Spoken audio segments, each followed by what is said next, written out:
You're listening to Going Solo Network, Singles Talk Radio channel, where we take a lighthearted and candid approach to discussions on the journey of relationship loss, divorce, parenting, being single, relationships building, dating, and yes, sex. Join our listeners and begin living your best life.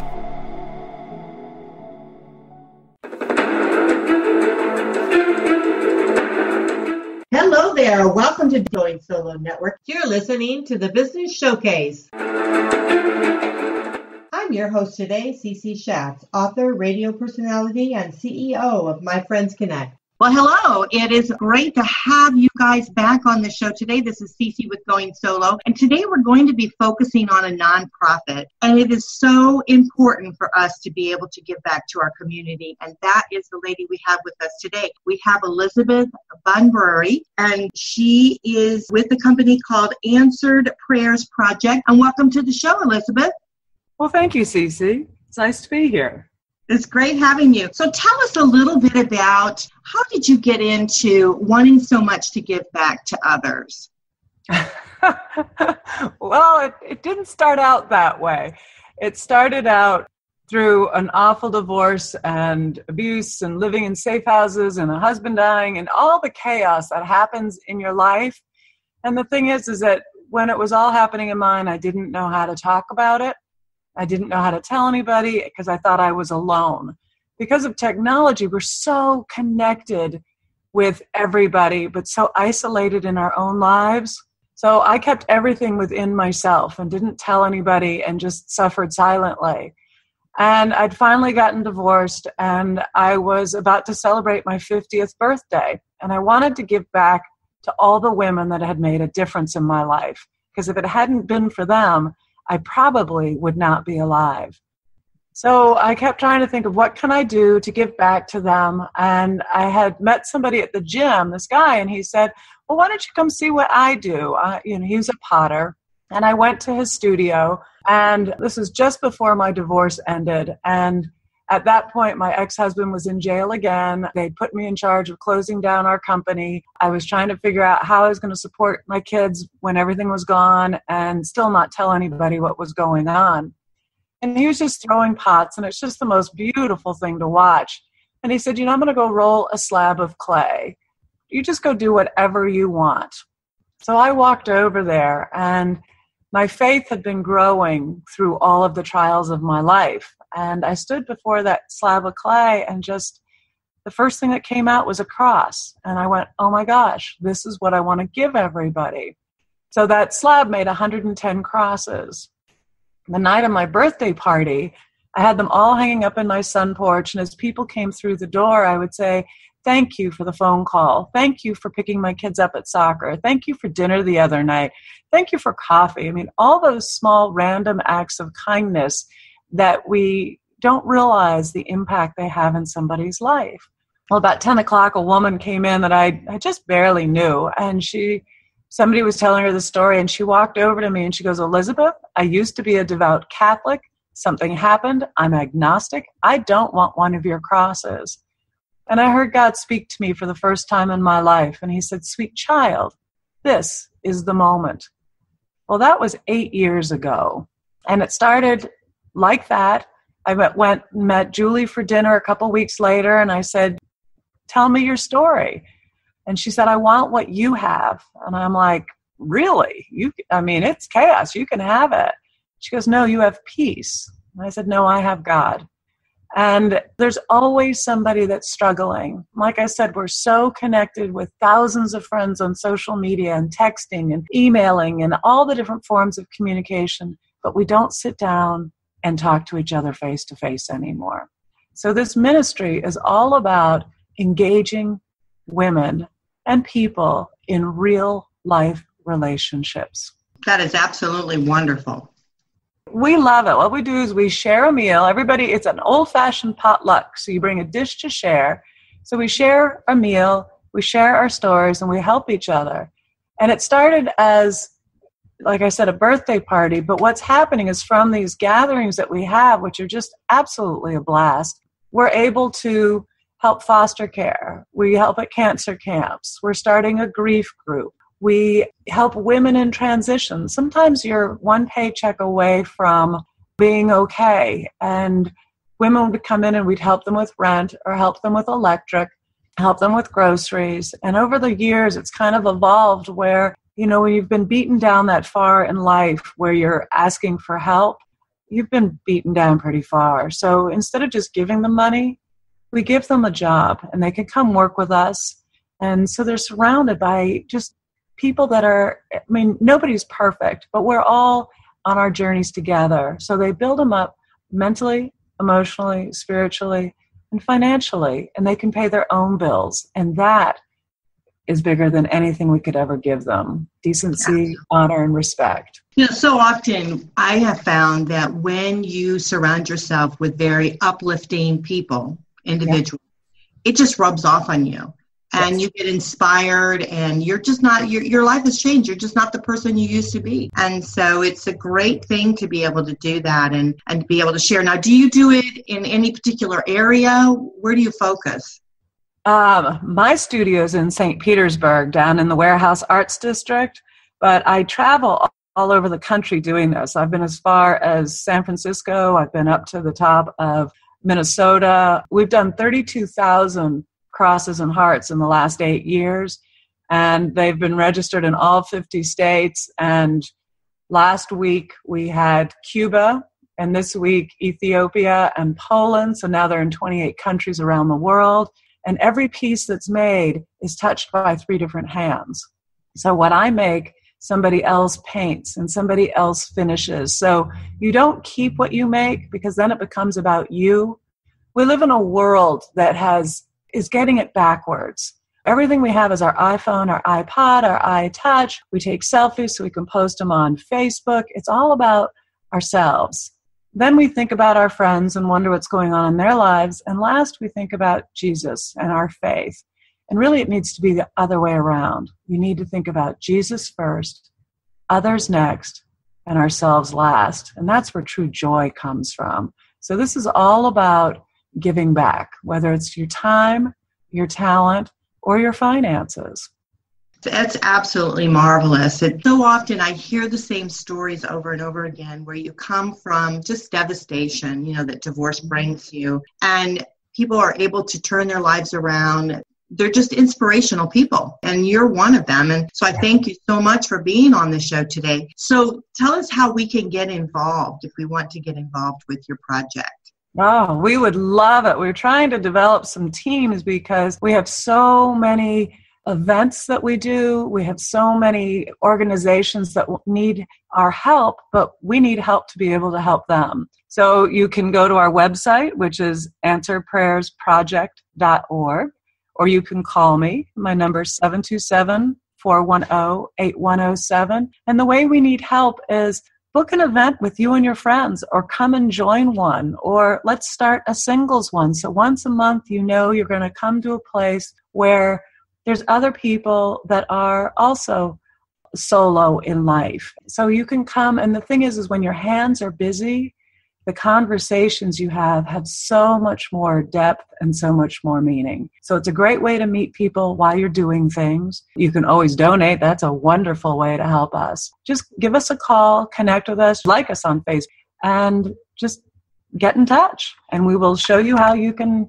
be partners with us and be part of this project of answering prayers for others. Absolutely. I think it's a great cause, and it's terrible to say, but it also helps you personally. It will touch you and it will change you when you're helping others. So it's a great way to grow within without even realizing that you're doing it. It's just a wonderful opportunity for everyone. Now, let me just back it up here a little bit. I wanted to talk to you also, since we have you, about your books. You are an author of 3 different books. Tell us a little bit about that. Well, our first book was just stories. When you get these crosses, you can go onto our website and register them. So again, if you go to our website, the answerprayersproject.org, you can look under stories. There's about 3,000 stories of healing that's happened when people have gotten these crosses. So our first book was just about, in the very beginning, like I said, I didn't know that any of this was going to happen. If you told me 8 years ago I'd be talking about God or making crosses or running a nonprofit, I would die laughing because that's what creepy people do. And I'm not creepy. So the first book was just stories. And then as we grew, the second book came, which was stories and also recipes, because it's all centered around food. You need to share a meal with people. So that was the second book. And then the third one was out of my prayer journal. So it's my, some of my prayer journal, some of the stories on the road, and then more of the cross registrations, just to show the healing that happened in my life, but also that can happen to any one of us when we touch others. Because like you said, no matter how far down you are in the world, when you help somebody else up, it really brings you up further. Absolutely. Now, how would we find these books if we want to purchase them? They're on our website, and they're also on Amazon, which is pretty interesting.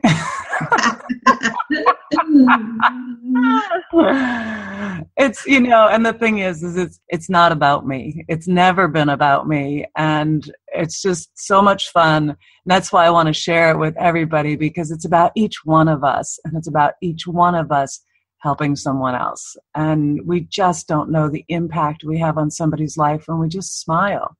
We open a door. We have a kind word. If we can inspire and challenge people to do that. I mean, we just had our biggest order online the other day for $700 from a woman in Indiana who wants to give out these crosses at a retreat she's going to. Oh, wonderful. That's wonderful. Yeah. Well, you know what? They're great gift giving. You can give them at Christmas. Great presents. They're great. They're thoughtful, and they're handmade, and they're unique. So I would say the holidays are approaching very fast, very quickly. And for whatever holiday you might have, or a birthday or anything like that, they're a great gift to give. So most certainly. They're $10 each or 3 for $25. So it's one of those gifts that doesn't break you to do. Right. Well, definitely. We'll have to put that on our site. Maybe you can send me some pictures and we'll do a link and put it on the site. Maybe people can order them and make their own. That would be kind of cool, or, order something special. I wanted to share with the listeners today, because so often, and I had this conversation again this weekend, talking about restructuring our lives as we move through a divorce. And you've definitely done that. Yes. And so I wanted the listeners to hear, hey, it can be done, but it evolved. I think you're continuing. We've had a couple conversations, and even though where you're at today is a good place, you're still evolving. You're still growing, and good for you. Well, I think, and this is something that was interesting, is that this past year, I really took time to think about me, because I've been hiding behind this ministry, thinking I'm nobody. I mean, I was pretty devastated after my divorce. And then with this second guy that I dated, or the next guy that I dated, he literally ripped my soul out when we broke up. And I was totally broken. And last year, spent the year trying to learn who Elizabeth was. Not what I do, but who I am. And one of the things a friend challenged me to do, which was it was very hard in the beginning to do, was write 10 things I like. Not I like about myself or somebody else, but what I like. And I sat there going, oh, that's easy. And then I started thinking about it, and I could tell you what all my kids like. I could tell you what my friends like. I could tell you what other people like, but I couldn't really tell you what I liked. And I started writing it down, and the first was blue ink. I love blue ink. Don't give me a pen that's black. I can write with it, but it's not, when I'm writing with blue, it makes me happy. And I like daisies. And to be able to know what I like and then value it enough and say, I am worthy, and there's nothing wrong that I like blue ink and not black. And because so many times we adjust for other people, and we become what they like so that we can fit in their lives. And the thing is we need to be whole in our lives first before we can fit in someone else's. And so it's been quite a journey in the last year, just really starting to understand who I am, who I was created to be, and also trust in that and feel I'm worthy to be that person. And it's okay that that's who I am. And I've never felt that before in my life. So I'm on a big journey right now, but it's a lot of fun. I think I'm up to 68. I have so much fun going, oh, wait, there's another thing I like. That's right. I was thinking that the same thing about myself is that I was, again, talking this weekend with a friend of mine, and she said, just think of all the things you've learned since your divorce. Right. And so often I thought I couldn't do something. And now, especially with the websites and all of this kind of stuff, I think, well, I can figure this out. I mean, I can do this. And so I'll now start doing it. And so there's no holding back anymore. And we don't have to hold ourselves back. No. So good for you. Good for you. And it's empowering to do it yourself. Even if you make mistakes and even if it's wrong, when you get it, it's like, wow, okay. And there's so many things that we don't try. We just stop because we don't think we can. I know. I said to a good friend of mine, I said, I don't know what I'm doing. And they go, well, you know what you're doing. I said, I really don't know what I'm doing. I'm just doing it. I just fill my space with doing stuff. And I like my mom used to say, you throw enough mud on the wall, some of it'll stick. So yep. That's what I'm shooting for, and try to keep it whole and real and positive, and that's what it's all about. But I love what you do. I just think it's great, giving to other people and doing all that you're doing. You're keeping the price down of these crosses and hearts, so it makes it more manageable for people that want to participate and share. And I love that. You're really in it for the right reasons, and I love to be able to share that with the listeners. So thank you so much. You're welcome. Thank you for the opportunity to talk about it. Oh, that's great. Well, you're an inspiration. So tell us one more time how we can get a hold of you, all your contact information. Our website, answeredprayersproject.org, and it's AnsweredPrayers And then my phone number is 727-410-8107. And then our Facebook page is Answered Prayers Cross. So follow us, like us, tag us. I don't know all the different things you're supposed to do, but there's a bunch of them out there. Just do it and come connect with us is all I say. Come engage in a real life relationship. Yeah. Now, is there any last words you'd like to share with the audience? Just come and experience it once, and I can guarantee you'll be back. It's just, we need to spend more time talking to people face to face, and not just talking to them, but listening. We need to listen to each other, hear each other, and love each other for just who we are. Oh, that's wonderful. Well, this is Elizabeth Bunbury, and she is with AnsweredPrayersProject.org. You can reach her there. So I hope you guys will join her on her quest to be able to change lives, embrace lives, so we can all learn something by making a clay cross or heart, maybe giving it as a gift. That would be a wonderful thing to do when the holidays are approaching. And I hope that we all do that together. So that would be a wonderful thing to do. Well, this is Cece with Going Solo. A joy to have you. It's just wonderful to have you here with us each and every time. And I hope you'll tune back in. Bye for now. Bye.